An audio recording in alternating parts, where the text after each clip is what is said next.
चक्राधर लोग कह रहा था कि इसको तो मुद्दा नहीं पता है, ई का चुनाव लड़ेगा। मुद्दा मेंस समझा नहीं। ऐसा मास्टर स्ट्रोक मारा है ना कि लोगों को समझ में नहीं आ रहा है अब कि करे तो करे क्या और बोले तो बोले क्या। पवन सिंह नाम नहीं, जिस लोकसभा सीट का हमने अपने जीवन में कभी नाम तक नहीं सुना था, ऐसी सीट खोज के लाया है बंदा। काट काट के चुनाव लड़ेगा, काराकाट से चुनाव लड़ेगा।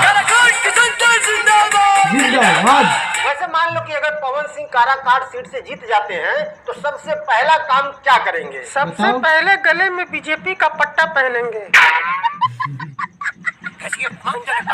नहीं तो मानो या मत मानो, बट सच यही है कि पवन सिंह चुनाव जीतने के बाद जो सबसे पहला काम करेंगे वो ये कि वो बीजेपी में शामिल होंगे। मानो या मत मानो, ये आपकी मर्जी है, बट होगा ऐसा ही, देख लेना। मैं लिख के देता हूँ भाई 11 साल का रिश्ता है भाई, इतना जल्दी नहीं टूट जाता है। और तुम ये मानो या मत मानो, ये मास्टर स्ट्रोक भी बीजेपी का ही है कि पवन सिंह को काराकाट सीट से चुनाव लड़ाना। बीजेपी के एनडीए गठबंधन से जो वहां पर प्रत्याशी हैं वो उपेंद्र कुशवाहा है, और उपेंद्र कुशवाहा अपनी ही पार्टी के सिंबल पर वहां से चुनाव लड़ेंगे, और बीजेपी यही नहीं चाहती है। काराकाट की सीट उपेंद्र कुशवाहा को देना बीजेपी के लिए मजबूरी है, देना नहीं चाहती है। लेकिन अगर नहीं देंगे तो बिहार में कुशवाहा समाज का भी एक बड़ा वोट बैंक है, वो नाराज होगा, फिर नुकसान बड़ा होगा। बस उसी नुकसान की भरपाई के लिए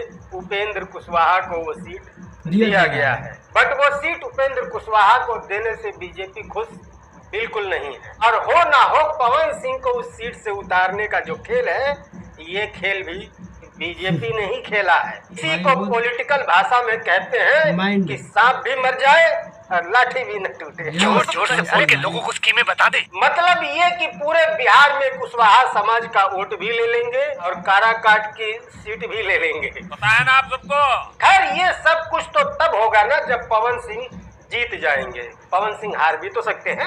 अब वो निरहुआ जितना पावरफुल तो है नहीं कि विधि के लिखे हुए विधान को मिटा देंगे। कि मुझे हराने वाला कोई पैदा नहीं हुआ। ये समस्या है क्या बोलने का। तो अगर एक अनुमानित आंकड़ा निकाले तो काराकाट की सीट पर रिजल्ट क्या रहेगा? तो देखो, उस सीट पर ना डायरेक्ट आरजेडी मैदान में है और ना ही डायरेक्ट बीजेपी मैदान में है। बीजेपी के एनडीए गठबंधन से उपेंद्र कुशवाहा की पार्टी से उपेंद्र कुशवाहा खुद ही है, और इंडिया गठबंधन ने CPI-ML ऐसे करके एक पार्टी है, उस पार्टी से राजा राम सिंह मैदान में है। तो ऐसे में अगर देखा जाए तो पवन सिंह के सामने कोई बहुत बड़ी चुनौती नहीं है। लेकिन हाँ, इतना आसान भी नहीं है। उपेंद्र कुशवाहा पहले वहाँ से सांसद रह चुके हैं और वो मंत्री भी रह चुके हैं, तो लड़ाई तगड़ी तो होगी। बाकी इंडिया गठबंधन की तरफ से जो राजा राम सिंह है, उस सीट पर पवन सिंह के आने से पहले तक ये प्रत्याशी ठीक थे, वो उपेंद्र कुशवाहा को टक्कर दे सकते थे। बट पवन सिंह के आने के बाद मुझे लगता है